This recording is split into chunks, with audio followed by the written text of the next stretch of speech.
Welcome to Rizvi's e-learning channel. Good morning, class. Today we are going to start the financial derivative. Financial derivative को समझने के पहले हमको समझना पड़ेगा डेरिवेशन क्या होता है. Derivation word come from the underlying asset. कोई भी चीज से कोई चीज ड्राइव हो रही है, मतलब आ रही है किसी के चीज होने से. मतलब एग्जाम्पल के तौर पे कि अगर बादल आता है तो बारिश आएगी, तो बारिश का आना बादल से है, तो बारिश is a drive from the cloud. एक सिंपल सा मीनिंग ऑफ कोर्स में ये होता है डेरिवेटिव का. अब आती है फाइनेंशियल का मतलब. फाइनेंशियल डेरिवेटिव क्या होता है?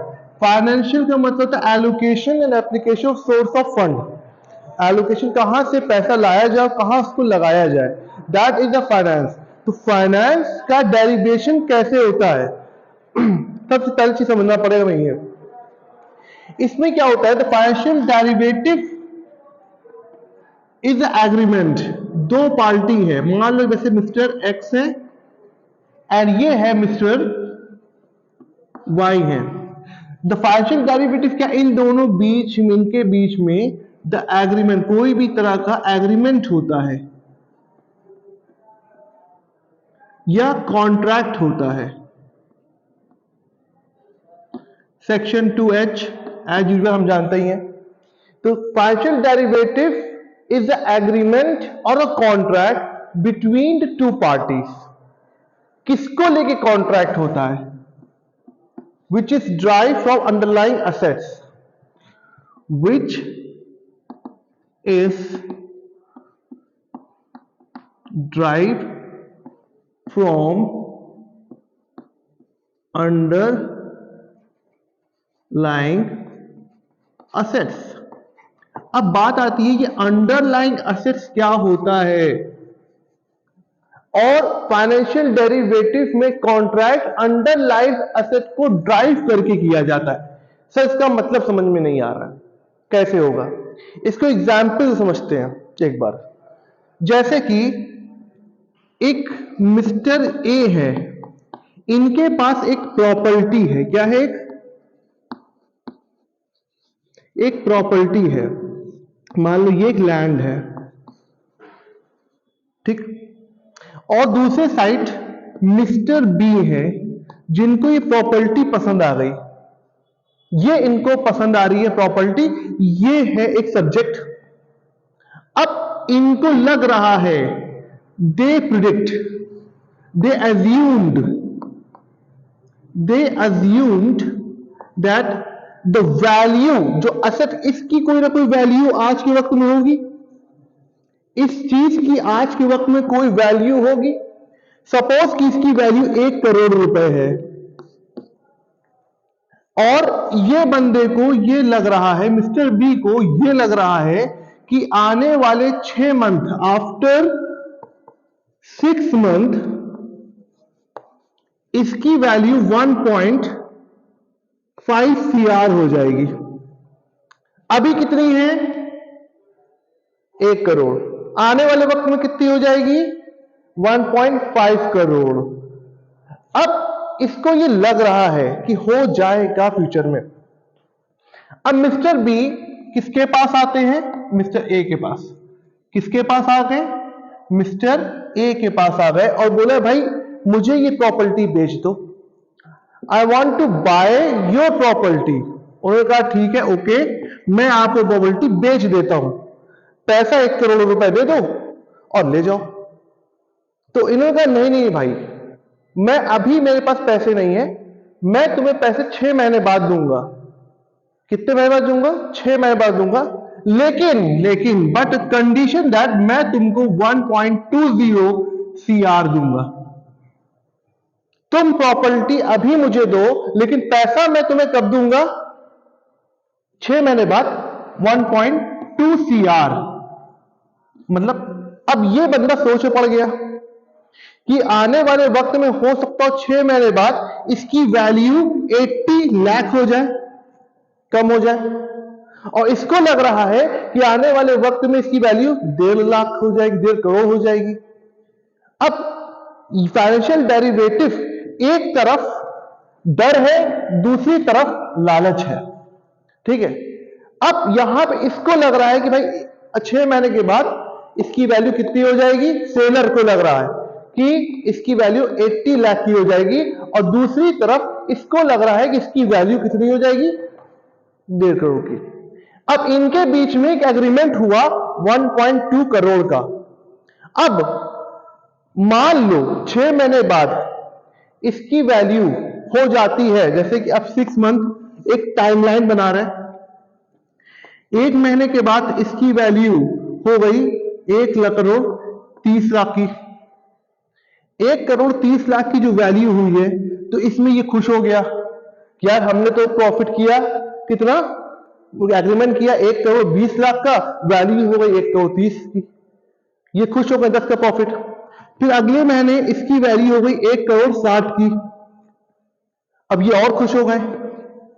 फिर अगली बार इनकी वैल्यू हो गई कितनी, 90 लाख की, वैल्यू गिर गई, अचानक से मार्केट हो गया, कुछ भी हो गया, मार्केट गिर गई। अब ये तो खुश हो गए कि हमको तो हर हाल में कितना मिलेगा, 1,20,00,000 मिलना ही मिलना है।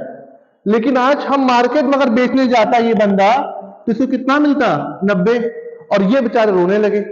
इसको लगता कि भाई इनको तो हर हाल में कितना रुपए देना है, इनको तो पे करना 1,20,00,000, और इनका तो भैया नुकसान हो रहा है, 30 का नुकसान होगा। तो अगले बार फिर से मार्केट फिर आ गई कितनी, 1,30,00,000 की फिर से आ गई, और ये फिर खुश हो गए। तो फाइनेंशियल डेरिवेटिव जो वैल्यू मार्केट में जो फ्यूचर डेट पर होती है, ठीक है, तो अब यहां पर इन्होंने इस कॉन्ट्रैक्ट पे इन्होंने बाइंग एंड सेलिंग कर लिया, मान लो 1,30,00,000 पे, कितने पर, वैल्यू 1,50,00,000 तक नहीं गई, वैल्यू 1,30,00,000 तक गई है। कितने तक गई है, इनको लग रहा था कि वैल्यू 6 महीने बाद कितनी जाएगी, 1,50,00,000, लेकिन वैल्यू कहां तक गई, 1,30,00,000। इनका क्या नुकसान हुआ, नुकसान तो नहीं हुआ, लेकिन इतनी खुशी भी नहीं हुई, क्योंकि इन्होंने 1,20,00,000 किसको देना है, इनको देना है, और प्रॉफिट कितना हुआ इनका, 10 करोड़। तो ये एक तरह से इसको कहते हैं हम लोग फाइनेंशियल डेरिवेटिव। अब मीनिंग को समझते हैं, अब इस एग्जाम्पल को मीनिंग समझते हैं। Is the agreement between the 2 person under section contract 2H which is drive from the underlying asset. Underlying asset यहां पे क्या था, एक प्रॉपर्टी थी। अंडरलाइंग एसेट यहां पे क्या था, एक प्रॉपर्टी थी। कुछ भी हो सकता है एसेट, ये इक्विटी भी हो सकता है, मतलब शेयर्स कह सकते हैं हम लोग, शेयर्स हो सकता है, प्रॉपर्टी हो सकती है, कमोडिटी हो सकती है, ये कुछ भी अंडरलाइंग एसेट हो सकता है, जिसको लेकर के फ्यूचर में एक कॉन्ट्रैक्ट करते हैं। एक तरफ एक बंदे का लालच होता है, दूसरी तरफ एक बंदे का डर होता है, उसको लग रहा है कि मार्केट गिर जाएगी, हमको लग रहा है कि मार्केट बढ़ जाएगी, तभी डेरिवेशन होता है, ऐसे मार्केट डेरिवेशन नहीं होता। हमको लग रहा है कि अगर मान लो इसको भी लग रहा होता कि इसकी वैल्यू बढ़ेगी ही बढ़ेगी, 2.5 करोड़ रुपए हो जाएगी, तो क्या ये 1 में 20 में कभी कॉन्ट्रैक्ट करता, नहीं करता, कभी नहीं करता। क्यों करेगा भाई, उसको पता है कि भाई जब मुझे 1,50,00,000 मिल रहा है, तो मैं क्यों करूंगा 1,20,00,000 में इसको कॉन्ट्रैक्ट। तो फाइनेंशियल डेरिवेटिव समझ में आया कुछ कि ये क्या होता है। तो financial derivative is agreement between 2 person which is derived from underlying asset in a future date। ये बहुत इंपॉर्टेंट चीज है, इन अ फ्यूचर डेट, कोई फ्यूचर डेट निर्धारित किया जाता है, the fix a future date in that situation। underlying asset it may be a share, property, commodity on a future date। तो मीनिंग हमें याद हो गई। मीनिंग क्या है, अब कोई पूछेगा what is the meaning of financial derivative, तो हम लोग लिखेंगे financial derivative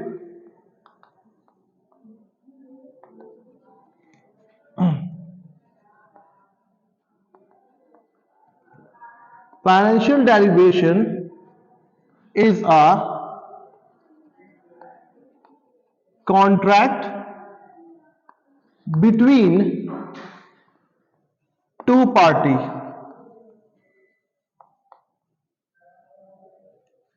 which values which value derived from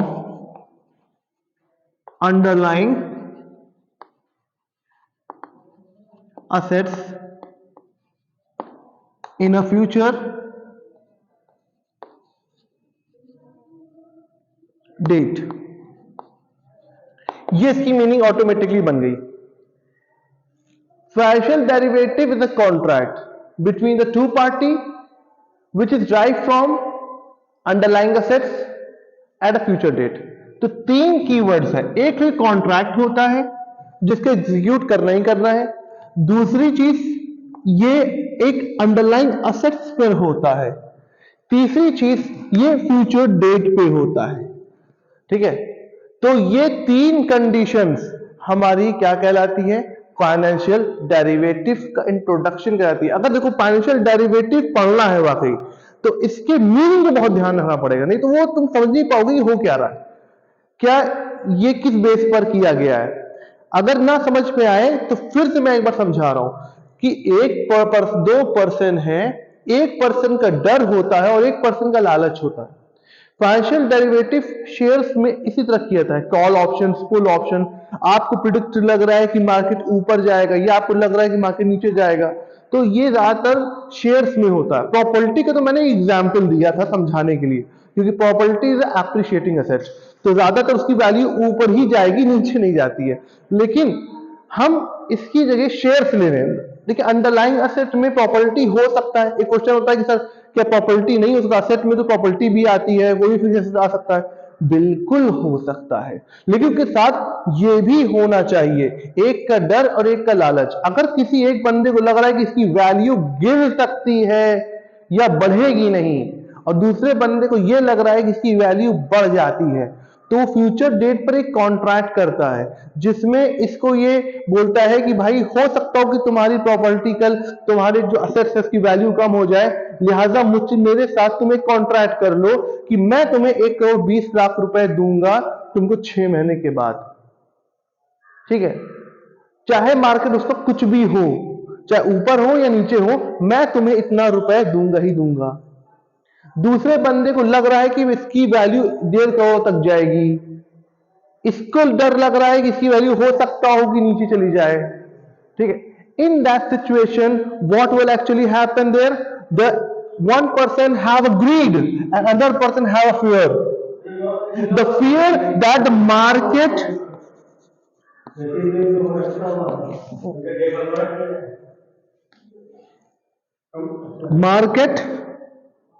इनको लग रहा है कि मार्केट डाउन जाएगा, दैट इज फियर। और यहां पे क्या है प्रिडिक्शन, द मार्केट ऊपर जाएगा, ये लग रहा है। ठीक, अच्छा पहली चीज मैं क्लियर कर दूं आप लोग को, कोई इंसान बहुत भाई कोई अपने आप को ये ना सोचे कि शेयर मार्केट में ऐसा नहीं होता, प्रैक्टिकल तो आप ऐसा बता रहे शेयर मार्केट में ऐसा नहीं होता, प्रैक्टिकल वो दोनों सिनेरियो अलग होता है। रियल लाइफ में और थ्योरिकल में बहुत ज्यादा डिफरेंस होता है। जितना हम प्रिडिक्ट करते हैं उसका डबल एक्सपेक्टेशन मार्केट में एक्चुअल रिजल्ट निकल के आता है।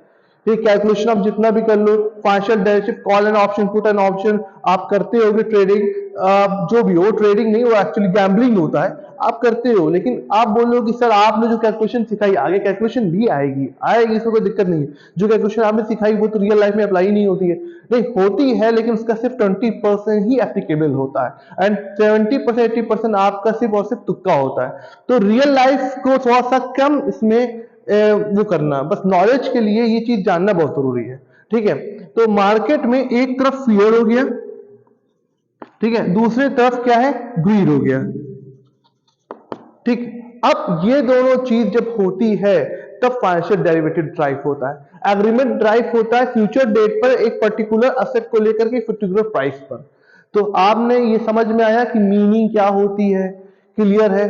ठीक, दूसरी चीज type of financial executive, type of investors कितने होते हैं और कितने परसेंट इंक्लूड होते हैं फाइनेंशियल डेरिवेटिव में। पहला होता है स्पेक्युलेटिव, ये वो होते हैं जो जिनके कोई भी कैलकुलेशन नहीं होती, वो अंदाजन बिजनेस को क्या करते हैं कि पैसे इन्वेस्ट कर देते हैं, उनको पता भी नहीं होता कि मार्केट कहाँ जा रहा है कहाँ नहीं जा रहा है। तो ये होते हैं कौन सा स्पेकुलेटिव पर्सन होते हैं, ये हम ही लोग में से होते हैं। शेयर मार्केट को मेन मोटो रखना, तब समझ ज्यादा आएगा कि शेयर मार्केट में कुछ लोग पहुंच गए, चलो और पैसा लगाते हैं, लेकिन वो ए टू जेड कुछ पता नहीं है, ठीक है, रिटेलर्स, तो वो अपना पैसा उन्होंने इन्वेस्ट कर दिया कुछ भी करके, तो वो क्या हो गया तुम्हारा, आपका हो गया ये स्पेकुलेटिव। दूसरा होते हैं हैजर्स। हैजर्स कौन होते हैं?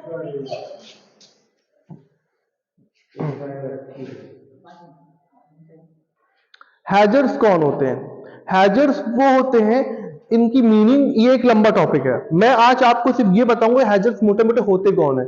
हैजर्स वो पर्सन होते हैं जो रिस्क को कंपनसेट करते हैं। मतलब कि जैसे कि यहां पे एग्जाम्पल तौर पे इसको, इस बंदे को लग रहा था ना कि भाई मार्केट बढ़ेगा, और इसको लग रहा था कि मार्केट नीचे जाएगा। अब इसको डर भी है, इसको डर भी आ गया, भाई डर तो रहता ही दोनों को, लेकिन इसको ज्यादा डर था कि मार्केट नीचे में चला जाएगा 80, और आज हमको कितना हर हाल में मिलेगा फ्यूचर में 20, और हम बेचना कितने में चाहते हैं, 1 करोड़ रुपए में आज के टाइम पे बेचना चाह रहे हैं, तो इसका तो फायदा लग रहा है इसको, इसका तो फायदा था। इसका एक फेयर बन सकता है कि इसको लग रहा है कि अगर मान लो कि 1 करोड़ 50 ना पहुंच करके ये 80 में चला गया जैसा कि ये कह रहा है, तब तो मेरा नुकसान हो जाएगा बहुत अच्छा खासा लंबा, क्योंकि मुझे 40 लाख रुपए का नुकसान हो जाएगा। कितना नुकसान होगा? 40 लाख रुपए का नुकसान हो जाएगा। अब इस लॉस को कंपनसेट करने के लिए ये बंदा दूसरे बंदे से कॉन्ट्रैक्ट करेगा, जिसमें इसने बढ़ी हुई मार्केट में सट्टा लगाया था, इसने बढ़ी हुई मार्केट में एक पैसा लगाया था, अब ये दूसरे बंदे से गिरी हुई मार्केट में एक तरह से डील कॉन्ट्रैक्ट करेगा। तो हो सकता हो यहां से इसका प्रॉफिट हो, यहां से इसका लॉस हो, तो एक तरफ से लॉस होना भी क्लियर है और एक तरफ लॉस होना भी क्लियर है, प्रॉफिट भी होगा एक तरफ से, लॉस भी होगा। तो अब कितना प्रॉफिट होता है और कितना लॉस होता है, तो एक्चुअल रिजल्ट की बात पता चलेगा, लेकिन लॉस आपका कंपनसेट होगा। तो ये होते हैं हैजर। तीसरे होते हैं आर्बिट्रेटर्स। आर्बिट्रेटर्स ये प्रैक्टिकली अप्लाई करना बहुत ज्यादा मुश्किल होता है। आर्बिट्रेटर्स वो इन्वेस्टर होते हैं जो इन्वेस्ट करते हैं रिस्क फ्री। अब इसमें कुछ बच्चे हमसे ये कहते हैं कि सर रिस्क फ्री हो गया तो डेट्स भी इन्वेस्ट करते होंगे, डेट्स आप समझते होंगे, डिबेंचर्स में इन्वेस्ट करते होंगे।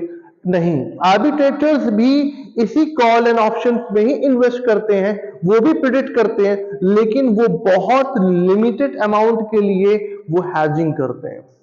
मतलब प्रीमियम उनका बहुत हाई होता है। ऐसा समझो कि इसको समझाने को समझो कि एक प्रीमियम है किसी चीज की जिसकी वैल्यू 5 रुपीस है, और दूसरे शेयर का प्रीमियम है 800 रुपए, तो उन लोग क्या करते हैं 800 को शेयर ना लेके 5 रुपए का शेयर लेते हैं बस। अब इसको लेंगे तो इसकी क्वांटिटी क्या होगी, कम हो जाएगी, इसको लेंगे तो इसकी क्वांटिटी क्या होगी, ज्यादा हो जाएगी। तो अब इसकी क्वांटिटी कम होगी, इसके हम जानते हो, तो इन लोग क्या करते हैं कि तुरंत पैसा लगाना, तुरंत पैसा निकालना वाला। मतलब इन्होंने छोटे प्रीमियम पे पैसा लगाया, और छोटे प्रीमियम पैसा लगा करके इन्होंने क्या किया, तुरंत इसको पैसा विड्रॉ कर दिया। इसके बारे में डिटेल बताऊंगा, जब तक प्रैक्टिकल नहीं दिखाएंगे करके और सॉल्व करके, तब तक ये आर्बिट्रेटर समझ में नहीं आएगा। एक सिंपल का शब्द है scalping. The word scalping is use by the arbitrators. Scalping क्या होता है, तो प्रीमियम का अमाउंट कम और क्वांटिटी ज्यादा, थोड़ा सा भी प्रीमियम बढ़ा तो हाई अमाउंट ऑफ प्रॉफिट, और वो एक बार में एग्जिट कर लेते हैं मार्केट से। तो ये होता है आर्बिट्रेटर। आर्बिट्रेटर भी हैच करते हैं, क्या करते हैं, हैच करते हैं, लेकिन वो बहुत लिमिटेड एंड बहुत क्विक टाइम के लिए करते हैं, लेकिन इतना रियल पॉसिबल नहीं हो पाता। प्रैक्टिकल लाइफ में आर्बिट्रेटर्स ना के बराबर होते हैं। ठीक है, दो लोग पाएंगे आप, स्पेकुलेटिव और तुम्हारा आपका हैजर्स। ठीक है, तो अभी नेक्स्ट क्लास में हम लोग इसके बारे में, the person include in the financial derivative, वो हम लोग पढ़ेंगे। अभी हम लोग का चैप्टर नहीं शुरू हुआ है, अभी ये इंट्रोडक्शन है। इंट्रोडक्शन समझना बहुत जरूरी है। इस चैप्टर को पढ़ने के लिए मीनिंग का समझना बहुत जरूरी है, कौन इन्वॉल्व होता है और ये कैसे किया जाता है, ये समझना बहुत जरूरी है। नहीं तो ये चैप्टर समझ में नहीं आता कि हो क्या रहा है। तो आई होप आप लोगों को ये पहला मीनिंग समझ में आया। अभी तक मैंने आज जो पढ़ा है वो सिर्फ मीनिंग थी, मोटा मोटा एग्जाम्पल एंड मीनिंग। कल हम लोग आगे इसको और कैरी फॉरवर्ड करेंगे।